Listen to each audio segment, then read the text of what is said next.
Starting to record. Sucio.Talk, hanging out in the Tribune restaurant space here in downtown Oakland with my man, Chef Omri Aflalo. How you doing, Chef? I'm doing excellent this fine morning. Yeah, it's nice to have you. It's nice to meet you. We've been talking a lot through the months now, and I feel like I know you without even meeting you, right, which has been happening to me a lot. So it's nice to finally put a face with the text messages, and you know what I mean. And beautiful space here. We just got the tour. Nice little revamp of the restaurant here. How many covers can you do? So, I mean, it's a fairly large restaurant. So it's close to 9,000 square feet. That's 50% kitchen, 50% dining room. Yeah. But in the dining room, a flat seating, you could get up to about 9,600 people in here. Heard that. It's big. It's beastly. And that's including the outside. Yeah. When was the first official opening date? We did a soft opening back in August, around August, like 20th, I want to say it was, yeah. Got you. Okay. And how, the trajectory to now, how's it been? Business-wise, are you where you need to be? Are you, what's up with that? I mean, Tribune was not really on our radar, as I guess we get more into the podcast, talk about our other project, Town Revival. We took on this project because the landlord owned the space that we're working in over on 15th, and he owns this building. And we thought, hey, this is a perfect opportunity to dabble our toes in the Oakland scene. Let's see what's really going on here in downtown Oakland. Got you. And when we were building our pro forma for the other project, in 2019, downtown Oakland was exploding. Like, travel was like 4.3 million. Like, people were coming in here, business was flourishing, things were happening. Then the pandemic. Got you. So that has just completely thrown all numbers to the wind. So when we opened this, we were very, very optimistic as to what was going to happen. Was myself and my business partners going to bring draw? Was the menu? Was the space? I mean, we're in the most iconic building in downtown Oakland. Like, there's no, fronting on the fact that this is like, when I grew up as a kid here in Oakland, you always looked and saw the Tribune sign and like, ooh, it was the beacon of like where downtown Oakland is. So would that bring the allure? It's kind of been up and down for business. Like, we started off slow. Yeah. There were some glitches internally. Like, to be honest, I'm going to be completely transparent with you on this podcast. Yeah, no problem. Like, Darren and I, this is our first official, like, take at owning our own restaurant. Yes. We've operated. I've been a chef in other restaurants, worked with celebrity chefs, worked in, like, powerhouse restaurants. But this is the first time it's ours, right? So there was things that we were learning curves in the beginning, and then like come October we kind of hit our stride. Yeah. And it's been really, really well. The Thanksgiving week, we kind of slowed down. We didn't know, like, should we be open? Should we not? Got you. How is this? How these are all footnotes for next year, right? Like, we now know, like, okay, downtown Oakland, it's a ghost town on Thanksgiving. You know, like, we noticed that, like, Mockingbird across the street here, Sober Mesa, Palmetto, some of these other, like, restaurants down here, they were closed the entire week. Was that foresight? Like, maybe we should have closed?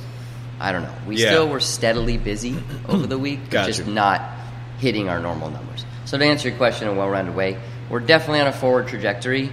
It's at a slow and steady pace. Yeah. And I just hope, as we get into the new year, and hit spring, that this place, is really, really an iconic spot for downtown Oakland. Yeah. The theory and kind of idea of this space is we want it to be that bustling kind of Manhattan vibe. You come here, it's happy hour, it's meeting for drinks, it's a business deal, dinner, whatever it may be, but we really want that, like, Balthazar, that Minetta Tavern, that Frenchette, like that kind of vibe going on in here. Heard that. That's kind of the idea. Heard that. Well, slow and steady wins the race. So, right, you're going to get there at some point. So, on Sucio.Talk, we take it all the way back. All the way back. That's right. So, where were you born? I was born in Southern California. I was born in a not-so-small town, but kind of small town called Valencia. Okay. The best way I kind of identify it is it's Magic Mountain, where Magic Mountain is. So anybody who's from Southern California, you can identify, like, oh, that's where Magic Mountain is at. Got you. But it was kind of out there. It's like 30, 45 minutes outside of, like, LA proper. Yeah. Grew up there till about the age of 5 or 6, and then I moved. 5 or 6. My parents split. Gotcha. And then was divided between kind of like L.A., Valencia, and then my mom finally moved us up here to the Bay Area. Gotcha. When I was about 8 years old. So siblings, yes? Siblings, gotcha. Yep. I got a biological sister. Heard. And then I have a stepbrother and a stepsister as well. Awesome, man. So big, happy family up big, here. Happy family, and like it's kind of weird but kind of funny. My stepfather was already family friends, so my stepbrother and stepsister, like, they were there at my birth. Yeah. We already kind of all knew each other and kind of had been so it was growing easier. Up. It was easier than not. Gotcha. Yeah, Understood. For sure. What was the eating like at your family's? Was your mom cooking? Was stepdad cooking? Like, who's going out? Or what were you doing? To be honest with you, like, cooking was never my thing. Mm-hmm. I don't have that quintessential story where, like, I grew up by grandma's side, watching her stir the pots, whatever. But I will tell you this. I'm first generation French Moroccan Jew. Heard. My dad was born in Morocco. My immediate family, most of my immediate family, all living in Morocco. Some of them currently. Yeah. I traveled back and forth to Morocco many times throughout my life. But my dad came over, and most of his siblings, my dad was one of 8 siblings. Yeah. Most of them came over by passage of New York, Ellis Island, to California. My dad actually joined the Army to kind of get his way into the States and like kind of get the family over here. But on my dad's side of the family, growing up, you bet your ass I was immersed in, like, my grandmother, my aunts cooking very, very Moroccan cuisine. They had the tangine going, couscous. We had a lot of French influence, pâtés, mousses, things like that. Mm-hmm. I never cared for it as a kid. I never paid attention to it. My focus was, like, I grew up surfing, skateboarding, sports. That's kind of what I cared about and what I was immersed into. Cooking wasn't on my radar. My mom, she tried. She was, she got divorced, met my stepdad. They were trying to make sure that we had a better life, and worked extremely hard through her career. And, cooking was, like, basically, like, come home, throw some pasta in a pot. Yeah. Or tuna casserole was always a thing, like, or whatever. Yeah, exactly. Yeah. It wasn't until I actually started cooking and later on in life that I kind of started showing my mom, hey, don't get canned green beans, get these fresh ones, and let me show you how to blanch them. Right. My mom really started getting into, like, making her own vinaigrettes and doing that sort of stuff. But growing up, it was very kind of like ready-made, easy. But on my dad's side of the family, you had this really elaborate cooking going on. So I got to see kind of both worlds, and I really didn't embrace my father's Moroccan side of cooking and all that influence till later on in life. Understood. But did see that growing up. So that was kind of the food situation when I was very, very young. Got you. What was your first job?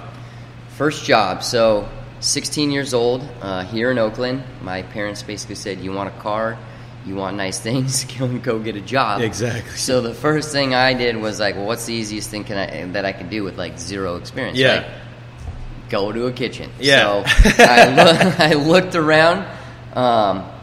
There was a restaurant here on Grand Avenue in Oakland called Autumn Moon Cafe. Yeah. Chef Carrie Heffernan and her wife Wendy Wetzel.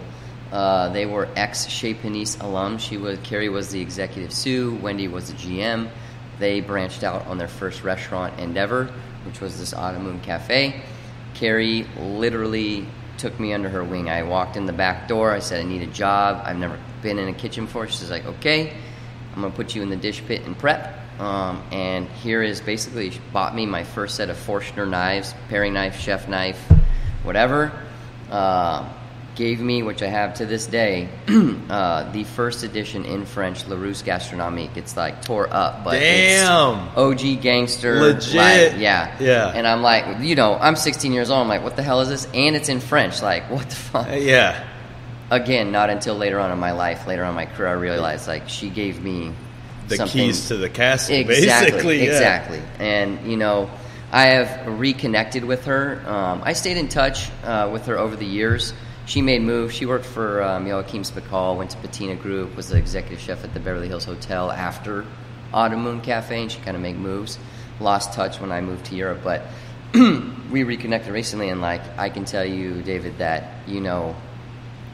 she was the first stepping stool in my career that was like an immense move for me and showed me the light into cooking. You know, she really took the time. She like, when I was prepping, you know, something as easily as like chopping parsley, like she said, you know, you got to pick the parsley, you got to wash it. This is how you chop it. This is what happens if it's like too wet. This is what happens if it's too, you know, she took those little steps with me, a little punk 16-year-old that probably didn't even care at that time. Yeah. And just embedded those fundamentals. Gotcha. And so that was, you know, I did prep dish. I was with her for about 2 years. Okay. So I was about 17. Gotcha.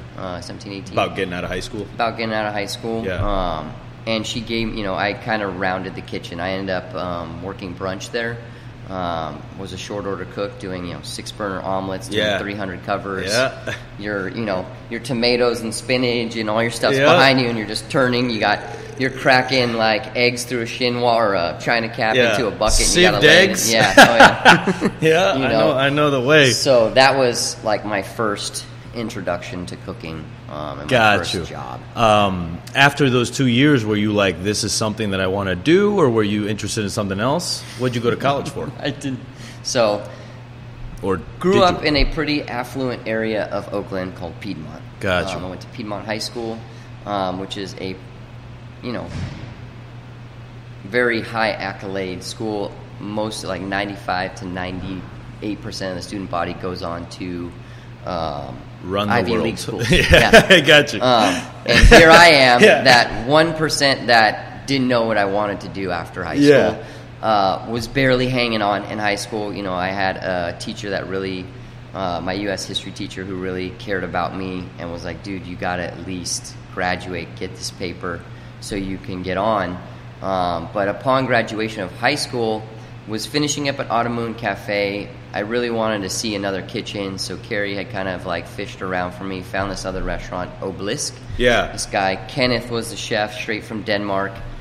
He was doing really elevated cuisine, and this was in like 98, 99. Right. For that time period. He introduced me to duck confit, like real duck confit. Like we would get all the whole ducks, air dry them, break them down into basically like on the bone breasts, and then submerge them in like a herbed salt. You know, like pounds and pounds and boxes of salt. And I had just never seen, you know, that confit like process. That, you know. Now it's like sprinkle it, add some flavors, put it in a bag with a little duck fat, cook it sous vide, right? Yeah. You know, this was like old school kind of technique. But I really just still didn't have that drive for cooking at that point. You know, I was working in kitchens to just really get a paycheck at that point. I was learning a lot and picking up speed. And up until about 2000, so I was 20 years old. At this point, I had gone to SF Art Institute. Okay. My drive and what I really kind of was thinking was going into film and photography. Right. Still cooking, still going to this art institute. While I was there, basically just wasn't getting the satisfaction that you get from cooking. You know, you get that, I don't know if you're like me or if many people like me, but why I cook, or like the basis of my passion, is the gratification of the guests. Seeing somebody see that plate and be like, that's beautiful, then eat it and be like, that's delicious, and then have that meal, have that atmosphere, have that time. You know, why we like to go out to eat, right? Like why you like to like sit down and have a beautiful meal in a beautiful restaurant. It's not necessarily about the service, it's not necessarily about the food, it's about everything as a whole, right? Like it's that experience, it's who you're with, it's how you interact during that meal, right? Yeah. And that's what makes me happy, that gratification. And I was getting that in the kitchen. I wasn't getting that at like art school. Gotcha. So it really was at this time, and I know I'm jumping around. Oh, no, it's all good. I was working in a restaurant called Ondine in Sausalito. Gotcha. It was part of what was called Real Restaurant Group at that time. They owned Beetle Nut. They owned Fairlawn. Like they owned a bunch of restaurants around the Bay Area. And this was one of their like high end. We were literally like next to Skoma's, above this other restaurant, on the deck, 270-degree view of the bay. Beautiful, beautiful restaurant. Yeah. 2 tasting menus only. Chef was, his name was CJ Wakabayashi. He was basically straight off the boat from Japan. We did like 80 covers flat, never did any more, never did any less. and basically chefs